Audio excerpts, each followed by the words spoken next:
আছেন সবাই? আজ হচ্ছে বুধবার, বাজে এখন বেলা ওই 9:15। আজ যাব বীরসিং, আমাদের মহাপুরুষ বিদ্যাসাগরের জন্মভূমিতে। চলুন। এই যে বৃষ্টিটা থেমেছে, আকাশটা ধরন আছে, চলুন আগে কি হয় দেখা যাক। আজ হলো 29শে জুলাই আর 12ই শ্রাবণ।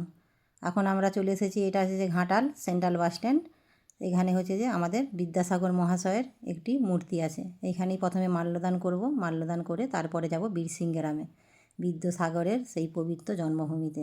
এই যে মাল্যদান করা হয়ে গেছে, এখন সকলেই আমরা একসাথে বলবো জয় বিদ্যাসাগর, জয় বিদ্যাসাগর, জয় বিদ্যাসাগর, জয় বিদ্যাসাগর, জয় বিদ্যাসাগর। চলুন, আজকের ভিডিওটা হয়তো একটু বড় হবে, তবুও আপনারা দেখবেন, আশা করি ভালো লাগবে, কেননা যতটা যা আপনাদেরকে দেখানো যায় সেটাই আমি চেষ্টা করব। চলুন, ঘাটাল সেন্ট্রাল বাস স্ট্যান্ড থেকে আমরা হচ্ছে যে মাল্যদান করে বিদ্যাসাগর মহাশয়ের স্মৃতির উদ্দেশ্যে ওখান থেকে বেরিয়ে পড়েছি। আর এই যে এইটা হচ্ছে যে বরদা চৌকন, এখান থেকেও যাওয়া যায় ওইদিকে ডান দিকে রাস্তা, কিন্তু আমরা যাব বিদ্যাসাগরের মূল যে গেট পথটি রয়েছে সেখান দিয়ে। এখন হচ্ছে যে ওইখানে কিছু বৃক্ষরোপণের কর্মসূচি রয়েছে, তার জন্য কিছু গাছ কিনে নিয়েছি নার্সারি থেকে। আর এই যে এইটা হচ্ছে যে রাধানগর, রাধানগরে আপনি আসলেই বাস রাস্তার ধারে এইরকম একটি গেট দেখতে পাবেন। এই গেটের ভেতর দিয়ে প্রবেশ করে সোজা একদম রাস্তা বরাবর সোজা চলে গেলেই বিদ্যাসাগরের জন্মভূমি পেয়ে যাবেন। চলুন, আপনাদেরকে রাস্তাটা পুরোটাই দেখিয়ে নিয়ে যাব যতটা সম্ভব। এই রাস্তা বরাবর একদম সুন্দর সোজা এক রাস্তা। অনেক কিছু গাছই নেওয়া হয়েছে, কিছু গাছ নেওয়া হয়েছে নার্সারি থেকে, কিছু গাছ নেওয়া হয়েছে হচ্ছে যে আমাদের জয়ন্তবাবু স্যার রয়েছে, উনি নিয়ে এসেছেন, আমি দুটো নিয়ে এসেছি। চলুন, চলে এসেছি এখন একদম বীরসিং গ্রামে, বিদ্যাসাগরের জন্মভূমির গ্রামে। চলুন, আগে হচ্ছে যে বিদ্যাসাগরের যে জন্মভূমির যে বিদ্যাসাগরের বাড়ি সেইখানেই যাই। আর হচ্ছে যে এখানে মেন যে হচ্ছে যে উদ্দেশ্য আসা, বিদ্যাসাগরের যে জন্মভূমি, এই জন্মভূমিতে জানেন কোনো রেলপথ নেই, যার জন্যে দীর্ঘদিন ধরে প্রায় এই ঘাটাল রেলপথ মিশনের পক্ষ থেকে সকল সদস্যরা বহুদিন থেকে লড়াই করছে যাতে এখানে রেল মানচিত্রে এখানে রেলপথ যুক্ত হয়, বহু দূর দূরান্ত থেকে মানুষজন আসতে পারে এই বিদ্যাসাগরের জন্মভূমিতে।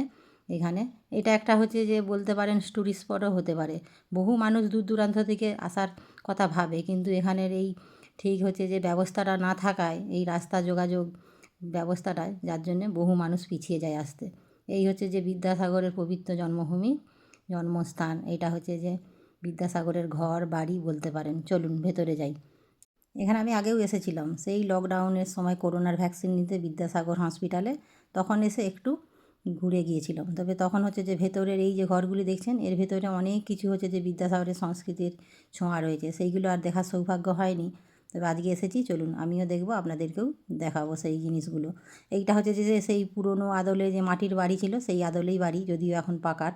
আর বিদ্যাসাগরের যে জন্ম, যে ভূমিষ্ঠ হয়েছিলেন যেই স্থানটা, এই হচ্ছে যে সেই স্থান ওইদিকে রয়েছে। এইদিকে রয়েছে মৃত্যুশাল, ওইদিকে দেখালাম আগে জন্মশালটা।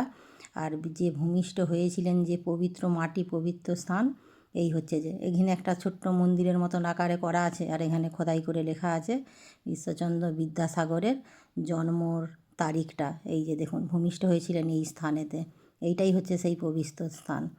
আর এই বিদ্যাসাগরের যে জন্মভূমি বীরসিং গ্রাম আমাদের ঘাটালের মধ্যেই পড়ে, মেদিনীপুরের মধ্যেই। তবে এখানে আসলে একটা অন্যরকম শান্তি। এই যে বিদ্যাসাগরের স্মৃতিমঞ্চ, এটা এখানে এখন মাল্যদান করা হবে, মাল্যদান করে তারপরে হচ্ছে যে যা হবে বড় পুষ্করণীতে, ওখানে হচ্ছে যে বৃক্ষরোপণের যে কর্মসূচিটা ওইখানেই হচ্ছে যে করা হবে। চলুন, এখন অপেক্ষা করছে বহু হচ্ছে যে যারা হচ্ছে যে এই বিদ্যাসাগর রেলপথ মিশনের পক্ষ থেকে উপস্থিত থাকবেন, ওনাদের সাথে এখন কন্ট্যাক্ট হচ্ছে, যারা আসতে চায় ওনারা এখন আসবেন। চলুন, এই সুযোগে আমি এখন হচ্ছে যে আপনাদেরকে ভেতরে সমস্ত হচ্ছে যে যা রয়েছে সেইগুলোই একটু দেখাই। এই যে হচ্ছে যে এই যে স্মৃতিমঞ্চ, এইটা আগে যখন এসেছিলাম তখন বন্ধ ছিল। একটা হচ্ছে যে এইখানে লাইব্রেরির মতন বলতে পারেন, ভিতরে অনেক কিছুই রয়েছে। চলুন, আর এই হচ্ছে যে ঈশ্বরচন্দ্র বিদ্যাসাগরের বর্ণ পরিচয় প্রথম ভাগ, এইখানে হচ্ছে যে সুন্দর করে বড় করে রাখা আছে। এই হচ্ছে যে এইখানে যত হচ্ছে যে বিদ্যাসাগর, ঈশ্বরচন্দ্র বিদ্যাসাগরের বই লেখা সমস্তগুলি সুন্দর সযত্নে সাজানো রয়েছে। তবে এই বাচ্চাদেরকে নিয়ে আসলেনি আমার মনে হয় ভালো হতো। আর একদিন আসবো সঙ্গীতাকে, গোপালকে নিয়ে, এইগুলো ওদের দেখা দরকার। ওরা তো বইয়ের পাতায় পড়েছে, আমরাও তখন বইয়ের পাতায় পড়েছি, তখন একটা স্বপ্নই ছিল, তখন আগ্রহ ছিল কীরকম ছিল বাড়ি, কীরকম ছিল কোন জেলা কোন গ্রাম, কিন্তু তখন অতটা জানতাম না যে আমাদের সামনে ঘাটালেই হচ্ছে যে বীরসিং গ্রাম, বীরসিংয়ের মধ্যেই হচ্ছে যে আমাদের ঈশ্বরচন্দ্র বিদ্যাসাগরের জন্মস্থান। যতটা যা পারছি শর্টের মধ্যে অল্প অল্প করে একটু একটু করে আপনাদের সামনে তুলে ধরছি, জানি না কতটা পারবো, ভিডিওটা যদিও লং হয়ে যাবে, একটু ধৈর্য সহকারে দেখবেন, আশা করি ভালো লাগবে। এই যে এখানে লেখা আছে, নিজের কাজ করিতে লজ্জার কিছুই নাই। সত্যিই তাই, বহু এইরকম হচ্ছে যে প্রবাদ বাক্য লেখা আছে দেয়ালে দেয়ালে। আপনি হচ্ছে যে আসবেন, ধীরে ধীরে সমস্তটা ঘুরে দেখবেন। বিশেষ করে বাচ্চাদেরকে নিয়ে আসাটা, এই সংস্কৃতির যে হচ্ছে যে ঈশ্বরচন্দ্র বিদ্যাসাগরের সংস্কৃতির ছোঁয়াটা বাচ্চাদের মধ্যে এখন আনাটা অত্যন্ত দরকার। যে এখন তো বাচ্চারা এখনকার দিনে হচ্ছে যে সহজেই সব কিছুটা পেয়ে যাচ্ছে, কিন্তু তখনের জীবনটা ঈশ্বরচন্দ্র বিদ্যাসাগর যেই সময় হচ্ছে যে লেখাপড়া শিখেছিলেন, জীবনটা কিন্তু ততটা সহজ ছিল না। সেইটা অন্তত আজকালের বাচ্চাদের মধ্যে সেটা জানা উচিত আছে, আর জানা দরকার আছে বলেও মনে হচ্ছে। চলুন, এই ঘরগুলো এখন হচ্ছে যে খোলা রয়েছে সব দিন, তবে খোলা থাকে কি না আমার ঠিক জানা নেই, নির্দিষ্ট একটা নিশ্চয়ই টাইম রয়েছে। এই যে এইখানে রয়েছে ঈশ্বরচন্দ্র বিদ্যাসাগরের লেখা বই, তারপরে হচ্ছে যে কথামালা, বেদ, বিভিন্ন রকমের এখানেই দেখতে পেয়ে যাবেন। আর ঈশ্বরচন্দ্র বিদ্যাসাগরের যে সংগ্রাম তার জীবনের, এই যে 1828 খ্রিস্টাব্দে নভেম্বর মাসে পায়ে হেঁটে কলকাতায় পথে বালক ঈশ্বরচন্দ্র পিতার সাথে, ঠাকুরদাস বন্দ্যোপাধ্যায়ের সাথে। আর এখানে প্রথম কলকাতায় যাত্রাকালে হচ্ছে যে মাইল ক্লকের যে নাম্বারগুলো দেখে ইংরাজিতে নাম্বার শিখেছিলেন ঈশ্বরচন্দ্র বিদ্যাসাগর। বহু হচ্ছে যে এখানে যে ওনার হচ্ছে যে বাল্য বয়স থেকে বড় বয়স পর্যন্ত যত উনি কাজ করেছেন, কিংবা ওনার যা প্রতিদান, সমস্ত কিছুটাই চিত্ত সহকারে, যত্ন সহকারে এখানে ফুটিয়ে তোলা হয়েছে। চলুন, আর এই যে ছাত্র জীবনে যখন সংস্কৃত কলেজে হচ্ছে যে পড়াশোনা করতেন, তখন ভাড়ার বাড়িতে রান্না, একদিকে খাওয়া দাওয়া, আর একদিকে হচ্ছে যে সেই উনুনের ধারেই বই খুলে পড়াশোনায়, যে রান্না করার সাথে সাথে অধ্যয়ন করছেন ঈশ্বরচন্দ্র বিদ্যাসাগর। আর এই যে এইখানে রয়েছে ঈশ্বরচন্দ্র বিদ্যাসাগরের মাতৃভক্তি। মায়ের ডাকে সাড়া দিতে ফোর্ট উইলিয়াম হচ্ছে যে সাহেবের কাছে ছুটি চেয়েছিলেন। ছুটির আবেদন না পাওয়ার উনি চাকরিটাই হচ্ছে যে ছেড়ে দিতে চেয়েছিলেন। লাস্টে অবশ্য উনি ছুটি পেয়েছিলেন। আর এখানে হিন্দু সমাজের বাল্যবিবাহ যে প্রথম হচ্ছে যে চালু করেছিলেন, তারই একটি চিত্র খুব সুন্দর করে ফুটিয়ে তোলা হয়েছে। আরও রয়েছে এইখানেও রয়েছে ওই যে বাল্যবিবাহর যে প্রথাটি উনি প্রথম হচ্ছে যে যখন শুরু করেছিলেন, তারই কিছুটা চিত্র স্থান, সেইটাই হচ্ছে যে এখানে ফুটিয়ে তোলা হয়েছে। আর এই দিকে ওই যে এইখানটায় রয়েছে, উনি হচ্ছে যে মায়ের ডাকের প্রতিশ্রুতি রক্ষার্থে বাড়ি ফেরার পথে ভয়ঙ্কর দামোদর নদী সাঁতরে পার হয়েছিলেন মাতৃভক্তি বিদ্যাসাগর। এটা অবশ্য আমাদের আগের বছর দুর্গাপূজায় প্রতাপপুর হচ্ছে যে গয়লাপাড়ার যে গ্রাউন্ডটা রয়েছে, ওইখানে এই হচ্ছে যে চিত্রটাই তুলে ধরা হয়েছিল পূজা মণ্ডপে। আর এই যে প্রবাসের ঋণাগ্রস্ত হচ্ছে যে মাইকেল মধুসূদনের সাহায্যে ডাকে সাড়াও দিয়েছিলেন। আর এইখানে হয়েছে বীরসিংবাসী 1872 বঙ্গ দুর্ভিক্ষর সময় বীরসিংহ গ্রামে দরিদ্র নারায়ণ সেবার আয়োজন করেছিলেন ঈশ্বরচন্দ্র বিদ্যাসাগর। এই জন্যই বলা হয় ওনাকে হচ্ছে যে দয়ার সাগর। আর এই যে ছোট্ট বিদ্যাসাগর তার মায়ের কোলে বসে আছেন। ছোটোবেলায় পড়া সেই বইয়ের পাতায় প্রতিটা হচ্ছে যে লেখা অক্ষরে অক্ষরে এখানে এসে মিলে যাচ্ছে। সত্যি যেন আবারও হচ্ছে যে ঈশ্বরচন্দ্র বিদ্যাসাগরের বর্ণ পরিচয় লেখা যে বইগুলো পড়েছি, সেইগুলো যেন আবার চোখের সামনে ভেসে উঠছে। চলুন, এই দিকটা তো হলো। এবার এই যে এনাকে দেখছেন, ইনি হচ্ছে যে এসেছেন খানাকুল থানা থেকে। ওনার সাথে আমাদের ঘাটালে যখন হচ্ছে যে ওখানে মাল্যদান করেছিলাম বিদ্যাসাগরের মূর্তিতে, তখন হচ্ছে যে ওনার সাথে দেখা হয়েছিল। আমাদেরকে জিজ্ঞাসা করেছিল বিদ্যাসাগর বীরসিংহ গ্রামের আসার পথটা। উনি সাইকেলে এসেছেন। ইচ্ছে থাকলে কি না হয়। অনেকেই আবার বেড়াতে যেতে পছন্দ করেন, নতুন কিছু জায়গা, নতুন কিছু দেখার।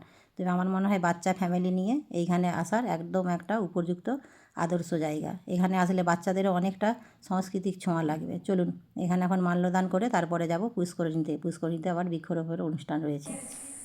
বিদ্যাসাগর মহাশয়ের প্রয়াণ দিবসে আমরা উপস্থিত হয়েছি বীরসিংহ গ্রামে। আমাদের বিদ্যাসাগর রেলপথ মিশনের পক্ষ থেকে ইতিমধ্যেই আমরা ঘাটাল সেন্ট্রাল বাস স্ট্যান্ডে বিদ্যাসাগর মহাশয়ের প্রতিকৃতিতে মাল্যদান করেছি। আমাদের মধ্যে পেয়েছি চন্দ্রকোনা এলাকার অত্যন্ত পরিচিত একজন মানুষ, পরিচিত মুখ, প্রাক্তন শিক্ষক মহাশয় মাননীয় সুমিত কুমার ঘোষ মহাশয়কে, সুমিতবাবুকে পেয়েছি। এবং পাশে পেয়েছি আমাদের বিদ্যাসাগর রেলপথ মিশনে আজকের এই অনুষ্ঠানে এসেছেন মাননীয় গোবিন্দ বর। আমি দুজনকে অনুরোধ করব আজকের বিদ্যাসাগর মহাশয়ের প্রতিকৃতিতে মাল্যদান করা। প্লিজ জয় বিদ্যাসাগর, জয় বিদ্যাসাগর, জয় বিদ্যাসাগর। দিকে তাকান। আগামী দিনে ঘাটাল মহকুমা যাতে রেল মানচিত্রে যুক্ত হয় সেই লড়াই চলছে। আমরা বিদ্যাসাগর মহাশয়ের প্রতিকৃতিতে মাল্যদান করলাম। মাল্যদান করলেন আমাদের বিদ্যাসাগর রেলপথ মিশনের চন্দ্রকোনা শাখা কমিটির অন্যতম পরিচিত মুখ মাননীয় সুমিতবাবু, সুমিত ঘোষ, এবং আমাদের মনোহরপুর 1 নম্বর গ্রাম পঞ্চায়েতের হরিশপুরের বাসিন্দা আমাদের গোবিন্দ বর। সঙ্গে রয়েছেন আমাদের ওদিকে দেখতে পাচ্ছি আমাদের যে ফোনের ওপরে, ক্যামেরার ওপরে রয়েছেন মাননীয় জয়ন্তবাবু, জয়ন্ত কুমার দাস। অত্যন্ত উনি অ্যাক্টিভ আমাদের এই বিদ্যাসাগর রেলপথ মিশনে। অসংখ্য ধন্যবাদ জানাই প্রত্যেককে। জয়ন্তবাবু চলে আসুন। ওই যে বাড়িটা দেখছেন ওইটা হচ্ছে যে ওই দিকটা জুড়ে রয়েছে ভুঁটিপাড়া, ওই দিকে হচ্ছে যে ঈশ্বরচন্দ্র বিদ্যাসাগরের সব গেঁথি ভাগাড়িরা বাস করেন। চলুন, এখানে আরও অনেক কিছুই দেখা রয়েছে। আরেকটি হচ্ছে যে এই ঘরটার মধ্যে যাওয়া হয়নি, চলুন আর একবার যাই, এসেছি যখন। আবার কবে আসবো জানি না, তবে ইচ্ছে আছে খুব শিগগিরই আসার বাচ্চাদেরকে নিয়ে। এইখানে রয়েছে একটি বড় করে সুন্দর করে ঈশ্বরচন্দ্র বিদ্যাসাগরের ছবি। তারপর এখানেও হচ্ছে যে ওই রকমই রয়েছে বিদ্যাসাগর মহাশয়ের প্রতিশ্রুতি। তারপরে হচ্ছে যে এইখানে বিভিন্ন যিনি উনি সমাজসেবকমূলক কাজ করেছেন তারই হচ্ছে যে এইখানে কর্মকলাগুলো। আর এই যে এই বর্ধমান জেলায় যখন করলা হয়েছিল তারই হচ্ছে যে সেবাই বিদ্যাসাগর, ঈশ্বরচন্দ্র বিদ্যাসাগর। আর এই যে এই দিকটাই রয়েছে নানান স্মৃতির সমস্ত রয়েছে, অতটা নিখুঁত করে ঘুরিয়ে আর দেখাতে পারলাম না। আর একটা জিনিস দেখাই আপনাদেরকে, চলুন। সামনেই একটি কুয়ো রয়েছে, আগেরবার যখন এসেছিলাম সেটি দেখেছিলাম, ওইখানটায় একবার আপনাদেরকে নিয়ে যাই, ওইটা একবার দেখাই।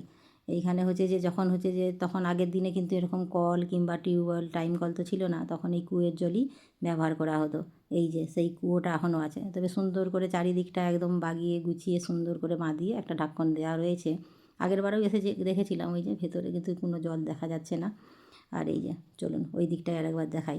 এই দিকে যে আপনারা অনেক দূর দূরান্ত থেকে আসবেন, আসলেও কোনো অসুবিধা নেই, এখানে সমস্ত কিছু ব্যবস্থাই রয়েছে। আর এই যে এইখানেও একটি হচ্ছে যে ফুটিয়ে তোলা হয়েছে বিদ্যাসাগরের গাছের তলায় যে পাঠশালা শুরু করেছিলেন উনি, এইটা হচ্ছে যে তারই একটি হচ্ছে যে চিত্রকলা। আর ওইদিকে বাল্যবিবাহ। এইখানে রয়েছে ওই যে শৌচাগার, সমস্ত মহিলা পুরুষদের জন্য জলের ব্যবস্থাও রয়েছে, কোনো কিছু অসুবিধা হবে না, আপনারা আসতে পারেন। সুন্দর একটি জায়গা, আর এত সুন্দর এই জায়গাটি, এত সুন্দর হচ্ছে যে রক্ষণাবেক্ষণা যারা করছেন অবশ্যই ওনাদের অবদান বড়। এই যে দেখতে পাচ্ছেন এনাদের মতন বেশ কয়েকজন রয়েছেন পরিষ্কার পরিচ্ছন্নতার সাথে এই সুন্দর জায়গাটিকে গড়ে সুন্দর করে সাজিয়ে রাখার জন্য। চলুন ওই দিকটা পেছনটার দিকে একবার ঘুরে আসি, অলরেডি বৃষ্টি শুরু হয়ে গেছে, বেশি দূর আর যাওয়া যাবে না। এই হচ্ছে 1.5 তলা মাটির বাড়ি, তখনকার দিনের পুরনো বাড়ি। আর এই হচ্ছে বিদ্যাসাগরের যে জন্মভূমি, সেই জন্মভূমি হচ্ছে যে এইখানটায়। আমরা এক্ষুনি যেখান থেকে বেরিয়ে আসলাম। চলুন, আগেও বেশ কয়েকটা ঘর আছে, বেশি দূর আর যাওয়া যাবে নি, এবার পুষ্করণীতে যাবো আমরা। আর এই যে মাটির দেয়ালে সুন্দর করে লেখা আছে বর্ণ পরিচয়ের বর্ণ এক একটি, অ আ হ্রস্ব ই ক খ। চলুন এরপর যাব সেই বড় পুষ্করণীতে। সেইখানে যাবার আগে এইখানে হচ্ছে যে সুন্দর সুন্দর ফটো স্মৃতি সব ক্যামেরাবন্দি করে একবার রাখা হচ্ছে। আর এই হচ্ছে যে বিদ্যাসাগরের বাড়ির গেট। বিদ্যাসাগর রেলপথ মিশনের পক্ষ থেকে আজকে আমরা 29শে জুলাই বিদ্যাসাগর মহাশয়ের প্রয়াণ দিবসে আমরা উপস্থিত হয়েছি। যদিও বাংলা মতে আগামীকাল 13ই শ্রাবণ প্রয়াণ দিবস উদযাপন করা হয়, সরকারি বিভিন্ন ধরনের অনুষ্ঠানও থাকে। আজকে আমরা 29শে জুলাই উপস্থিত ছিলাম। দেখছেন যে ঘাটাল মহকুমার বিভিন্ন প্রান্ত থেকে মানুষজন উপস্থিত হয়েছেন আজকের এই দিনে বিদ্যাসাগর মহাশয়কে শ্রদ্ধা জানানোর জন্য। আমরা চলুন এখন বেরিয়ে পড়েছি বড় পুষ্করণীর উদ্দেশ্যে। ওখানে বৃক্ষরোপণের কর্মসূচিটা হয়ে গেলেই তারপরে হচ্ছে যে বাড়ি ফিরবো। আর এই যে একটু আগে ওই দিকটায় দেখলেন, ওইখানে রয়েছেন বিদ্যাসাগরেরই মায়ের নামে একটি বড় হসপিটাল। আর এই যে এখানে চলে এসেছি বিদ্যাসাগর শিশু উদ্যান। শিশু উদ্যান কেন, এখানে বাচ্চাদের জন্য বিভিন্ন খেলার পার্কের ভেতরে বিভিন্ন রকম হচ্ছে যে দোলনা, তারপরে বিভিন্ন রকমের খেলার জিনিস যেসব আয়োজন করা হয় সবই সমস্তটাই রয়েছে একটা পার্কের মতো। এখানেও একটা সুন্দর সময় বিকেল কাটাতে পারেন আপনাদের বাচ্চাদের নিয়ে। চলুন, বৃষ্টি তো টিপটিপ করে এদিকে পড়েই যাচ্ছে, তবে একদিকে ভালো জোর যে বৃষ্টিটা হয়নি, এই সামান্য টিপটিপানি বৃষ্টিতেও আমরা কর্মগুলো খুব সুন্দরভাবে করতে পারছি। চলুন চারিদিকটা একবার ঘুরে দেখি, ওদিকে তো গাছ লাগানোর প্রস্তুতি চলছে। আর এই যে বর্ণ পরিচয় ঈশ্বরচন্দ্র বিদ্যাসাগর আজও মাথা উঁচু করে দাঁড়িয়ে রয়েছেন আমাদের বীরসিং গ্রামে। সুন্দর একটি এই পোস্টারটি যে রয়েছেন, এই যে মূর্তিটি, এরই পিছনে রয়েছেন বড় একটি পুষ্করণী। এই যে দেখুন বিশাল বড় পুষ্করণী, পুষ্করণীর চারিদিকে পাশে ঘুরে যাওয়াও যায়, তবে আজকে আর পুরোটা দেখাতে পারবো না, কেননা অলরেডি ভিডিওটা অনেকটাই বড় হয়ে গেছে। যতটা জানি আজকাল মানুষের ধৈর্যটা খুবই কম, তবু অনুরোধ করবো আজকের ভিডিওটা যদি দেখে থাকেন শেষ পর্যন্ত দেখুন, আশা করি ভালো লাগবে। আর এই যে পুষ্করণীতে রয়েছেন একটি পাকার সুন্দর সান বাঁধানো একটি ঘাট। এইখানে এই জলে বিভিন্ন রকমের বিশাল বড় বড় মাছও রয়েছে। চলুন, ওনারা ওইদিকে এখন হচ্ছে যে প্রস্তুতি নিচ্ছে গাছগুলি লাগানোর জন্যে। অনেকগুলো গাছ আছে এখানে। গাছ লাগানো সাধারণত যে কেউ এসে হুটহাট করে যে গাছ লাগিয়ে দেবে তার কোনো হচ্ছে যে সেরকম কোনো ব্যবস্থা নয়। এখানে আসতে গেলে তো অবশ্যই আসা যায়, কিন্তু গাছ লাগালে একটা অনুমতি নিতে হয় এখানে যারা ডিপার্টমেন্টে রয়েছে ওনাদের কাছ থেকে। আর এই যে বড় বড় নারকেল পাতার মতো যে গাছগুলি দেখছেন, ওই গাছগুলি নিয়ে এসেছেন এই জয়ন্তবাবু স্যার। উনি এই বীরসিং গ্রামের স্কুলেই পড়াশোনা করেছেন।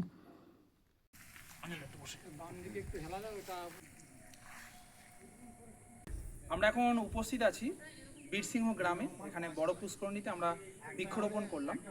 আমি ইতিমধ্যেই আমাদের বিদ্যাসাগর রেলপথ মিশনের পক্ষ থেকে জানিয়েছিলাম যে আমরা বিদ্যাসাগর মহাশয়ের প্রয়াণ দিবস উপলক্ষে বীরসিংহে উপস্থিত হয়ে আমরা বৃক্ষরোপণ করব। আমরা গত বছরও এই কর্মসূচি নিয়েছিলাম। আমাদের লক্ষ্য একটাই, ঘাটাল মহকুমাকে রেল মানচিত্রে যুক্ত করা। দাসপুর, চন্দ্রকোনা, ইরপালা, ঘাটাল, এই 4 জায়গাতে আমরা শাখা কমিটি গঠন করে আমরা লড়াই করছি। কলকাতা থেকে দিল্লি বিভিন্ন দপ্তরে দপ্তরে আমরা ইতিমধ্যেই স্মারকলিপি দিয়েছি। রাজ্যে ডবল ইঞ্জিন সরকার, অনুকূল পরিবেশ তৈরি হয়েছে যাতে আগামী দিনে ঘাটাল মহকুমাকে রেল মানচিত্রে যুক্ত করা যায়। সেই উদ্দেশ্যে, সেই উদ্যোগে আমার মনে হয় সকলে সামিল হবেন। রাজনৈতিক রং, জাতি, ধর্ম নির্বিশেষে প্রত্যেকে এগিয়ে আসুন, এই আহ্বান জানাই। আমাদের ভীষণ ভালো লাগছে বিদ্যাসাগর রেলপথ মিশনের পক্ষ থেকে আমরা পেয়েছি 2 জন মানুষকে, মেহবুব আলম, মেহবুব দা এবং অঞ্জন জানা রয়েছেন, মাননীয় অঞ্জন দা। তলাবাড়িটা আবার বাঁ দিকে তাকালেই দেখতে পান মাঠটার পরেই মানে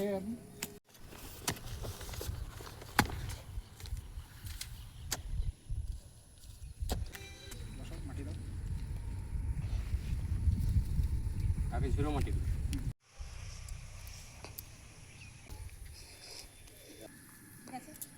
বীরসিংহ গ্রামে আমাদের বিদ্যাসাগর রেলপথ মিশনের পক্ষ থেকে বৃক্ষরোপণ করছেন আমাদের বিদ্যাসাগর রেলপথ মিশনের সহ সভাপতি মণ্ডলীর সদস্য মাননীয় জয়ন্ত দাস। আজকের এই জায়গাটিতে বৃক্ষরোপণ আমার মনে হয় অত্যন্ত গুরুত্বপূর্ণ, কারণ বৃক্ষরোপণের থেকেও সংরক্ষণ হচ্ছে খুব গুরুত্বপূর্ণ। কিন্তু এই জায়গাটি চারিদিক থেকে সুন্দরভাবে ঘেরা দেওয়া রয়েছে। বীরসিংহ উন্নয়ন পরিষদ, তাদেরকে অসংখ্য ধন্যবাদ জানাই এরকম একটি ক্ষেত্র সৃষ্টি করার জন্য।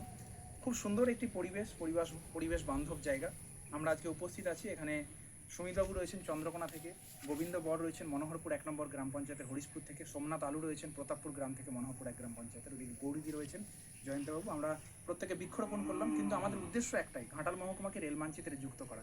এই দাবিতে আমাদের লড়াই সংগ্রাম জারি থাকবে। তবে আজকে আমরা বৃক্ষরোপণ করলাম সুন্দর পরিবেশ, সুন্দর পৃথিবীর লক্ষ্যে। আগামী দিনে প্রত্যেককে অনুরোধ করব যাতে বৃক্ষরোপণ করা যায়, কিন্তু তার থেকেও বড় কথা হচ্ছে সংরক্ষণ। ধন্যবাদ। চলুন, বাকি যে গাছগুলো আনা হয়েছে নার্সারি থেকে কিংবা বাড়ি থেকে, সেই গাছগুলি এখন একের পর এক লাগিয়ে সুন্দর করে তারপরে হচ্ছে যে এখান থেকে ফিরবো। বেলাটাও প্রায় হয়েছে, প্রায় দুপুর 1:30 বেজে গেছে। আর এই যে পুকুর পাড়ের দিকেও কিছু গাছ লাগানো হচ্ছে, আম গাছ, জামের গাছ, কাঁঠাল গাছ, এইদিকে যাতে পাড়টা সংরক্ষণ হতে পারে। কেন এই পুকুরের পাড়ে তো শুধু মাটি, সংরক্ষণ করার জন্য কিছু গাছের শিকড়ের প্রয়োজন রয়েছে। চলুন, এখানে গাছ লাগানো কমপ্লিট। এখন হচ্ছে যে বেরিয়ে পড়বো আমরা বাড়ির উদ্দেশ্যে। তার আগে একবার যাব বিদ্যাসাগর মহাশয়ের যে হচ্ছে যে মা, উনি হচ্ছে যে ওনার যে স্কুল, ওনার নামে যে ভগবতী বিদ্যালয়, সেই বিদ্যালয়ের সামনে থেকে একবার বেরিয়ে যাব। ওখানে হচ্ছে যে কাল তো অনেক রকম অনুষ্ঠানের কর্মসূচির আয়োজন করা হয়েছে। আজ হচ্ছে যে একটু আপনাদেরকে হালকা করে একটু দেখিয়ে দেবো। আর এই হচ্ছে যে বিদ্যাসাগর মহাশয়ের মা ভগবতী দেবী, ওনার নামের স্কুল। আর এখানে পাশে একটি যে বিদ্যাসাগর মহাশয়ের ছোটোবেলার যে স্কুল, কালীকান্ত চট্টোপাধ্যায় পাঠশালা, সেটিকে আজকে আর দেখাতে পারলাম না, অন্য একদিন দেখিয়ে দেবো। আর এইখানটাই দেখুন, এখানটা একদম সুন্দর একটা ছবির মতো একটা একদম সুন্দর লাগছে। এই যে বাড়িগুলো দেখছেন, আগেরবার যখন এসেছিলাম তখন মাটির দেয়ালের যে মাটির কালার সেটাই ছিল। এখন যদি হচ্ছে যে সুন্দর করে সাজিয়ে গুছিয়ে কালারগুলি পরিষ্কার পরিচ্ছন্ন করে একদম রক্ষণাবেক্ষণ করে ভালোভাবে রাখা হয়েছে, যাতে আমাদের বীরসিংহ গ্রামটিকে একটি সংস্কৃতির ছোঁয়া, যেটাকে আমরা হচ্ছে যে আদর্শ পুরুষের জন্মভূমি, জন্মস্থান বলে মানি, সেইটিকেই হচ্ছে যে সুন্দর করে রাখা হয়েছে। আর এই হচ্ছে যে ঈশ্বরচন্দ্র বিদ্যাসাগরের মা ভগবতী দেবীর স্কুল, তার নামেই যা হচ্ছে যে আজও চলে। আর এইখানে যে অনুষ্ঠান হবে বলেছিলাম একটু আগে, তারই হচ্ছে যে কর্মসূচির জন্য সমস্ত ওইদিকে কাজকর্ম চলছে। এই যে বীরসিংহ ভগবতী বিদ্যালয়। আর এখানে হচ্ছে যে বীরসিংহের যখন মেলা হয় তখন এখানে বহু মানুষ আসে। চলুন তাহলে, ভিডিওটা আজ তাহলে এখানেই শেষ করছি। কেমন লাগলো অবশ্যই জানাবেন। আপনারা সুস্থ থাকবেন, সাবধানে থাকবেন। দেখা হবে অন্য কোনো ভিডিওর সাথে। আর যদি ভালো লাগে তাহলে একটা লাইক করে দেবেন। আপনারা অবশ্যই ভিডিওটি শেয়ার করবেন যাতে আরও মানুষের কাছে পৌঁছয়। আমাদের ঈশ্বরচন্দ্র বিদ্যাসাগরের এই যে এত সুন্দর একটা জন্মভূমি, এত সুন্দর একটা হচ্ছে যে পবিত্র স্থান, আরও মানুষ যাতে আসতে পারে, এই ভিডিওটি দেখে অনুপ্রাণিত হতে পারে, সেই আশাটাই আপনাদের সামনে করব। আর যদি ইউটিউব থেকে দেখে থাকেন এইরকম ধরনের ভিডিও দেখার জন্য, অবশ্যই চাইবো আপনারা চ্যানেলটিকে সাবস্ক্রাইবার করে পাশে থাকবেন।